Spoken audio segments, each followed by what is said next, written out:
मित्रों, ईंधन हो स्वच्छ, जनगण रहे स्वस्थ, ये एक बड़ा मिशन है हम लोगों के लिए। अभी अभी विश्व भर के नेतृत्व पेरिस में इकट्ठा हुए थे। विश्व के तमाम नेतृत्व इसी विषय पे चिंतित है, क्या हमारी धरती स्वच्छ नहीं रह सकती है? क्या धरती और सुंदर नहीं रह सकती है? क्या नागरिकों को एक स्वच्छ ईंधन नहीं मिल सकता है? मित्रों, उसमें भी हमारी कुछ जवाबदेही है।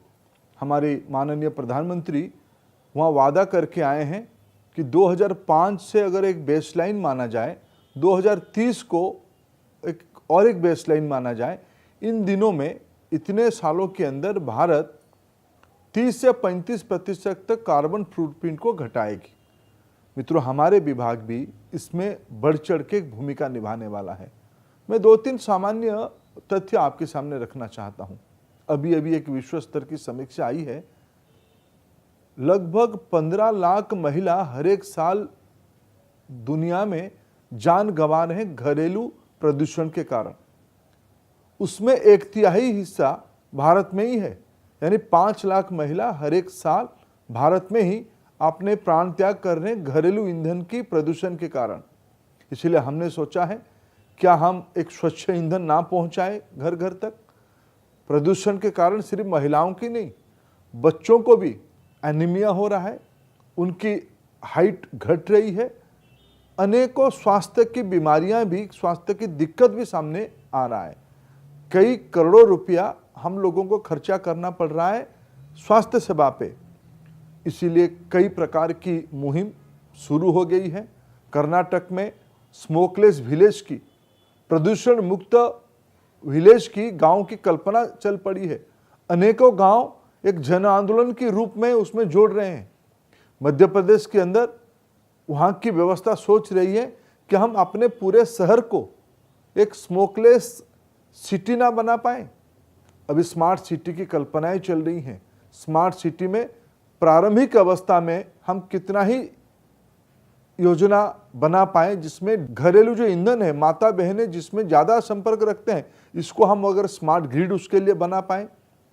अभी अभी हम लोगों ने इसलिए एक योजना बनाई है, 2016 एक स्वच्छता के साल बने, स्वच्छ ईंधन के साल बने, एलपीजी के साल बने। इस विभाग की जवाबदेही है भारत के हर एक घर में एलपीजी पहुंचे, स्वच्छ ईंधन पहुंचे। मित्रों, सिर्फ घरेलू ईंधन नहीं, वाहनों में भी कितना हम चिंतित है, कितना हम चर्चा कर रहे हैं। BS4 अभी भारत की उत्तर के हिस्से में लागू हो चुका है। 2016 अप्रैल तक भारत की अनेकों हिस्सों में वो पूरा लागू हो जाएगी और 2017 अप्रैल तक हमारी प्रतिबद्धता है, पूरे भारत में हम BS4 को लागू कर देंगे।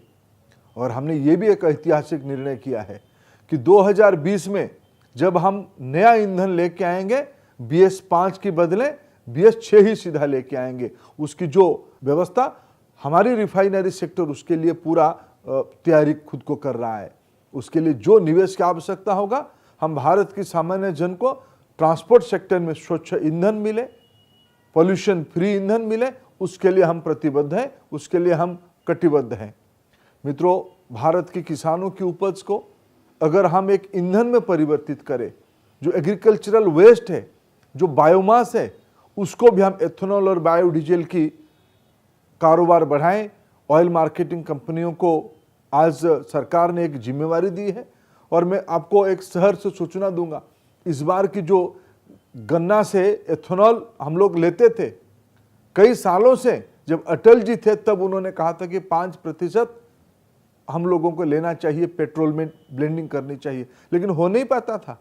पहली बार माननीय प्रधानमंत्री खुद रुचि लेके उस पे काम करवाए हैं और पहली बार इसी साल की शुगर केन फाइनेंशियल ईयर में लगभग जो टारगेट है 5%, यानी 120 करोड़ लीटर हम लोग इस बार खरीद पाएंगे किसानों की एथेनॉल उपज को।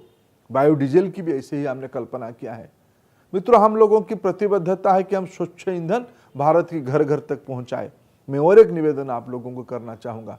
आपको मालूम है 2005 की एक समीक्षा है, एक रिपोर्ट है, दिल्ली के अंदर जितने गाड़ी ट्रैफिक में खड़े हो जाते हैं, 1000 करोड़ से ज़्यादा तेल उसमें से जल जाता है। इन दिनों में, इन 10 सालों में अनेकों लाखों गाड़ी बढ़ी है बाजार में। और पूरा देश के बारे में सोचिए, हजारों करोड़ रुपया की तेल जल जाता है सिर्फ ट्रैफिक में, रोड जाम में, जो अपना गाड़ी की इंजन हम स्टार्ट करके रखते हैं। इसको आपकी छोटी सी पहल शायद कई सारे बड़ी काम का उत्तर दे सकता है, कई सारे हमारी अर्थनीतिक व्यवस्था को ठीक कर सकता है, कई लोगों को जो ऊर्जा नहीं मिल पा रही है उनको हम पहुंचा सकते हैं। जिस दूरी को हम साइकिल में जा सकते हैं, हमको साइकिल में जाने से हमको बहुत बड़ी मदद हम कर सकते हैं।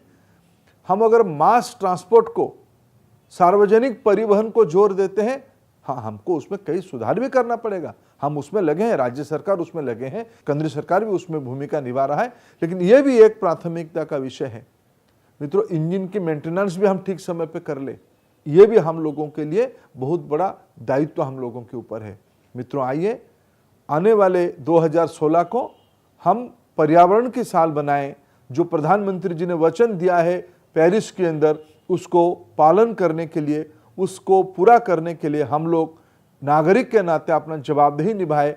हम हर एक घर को स्वच्छ ईंधन पहुंचाने का हमारी जवाब हम पूरा समझते हैं।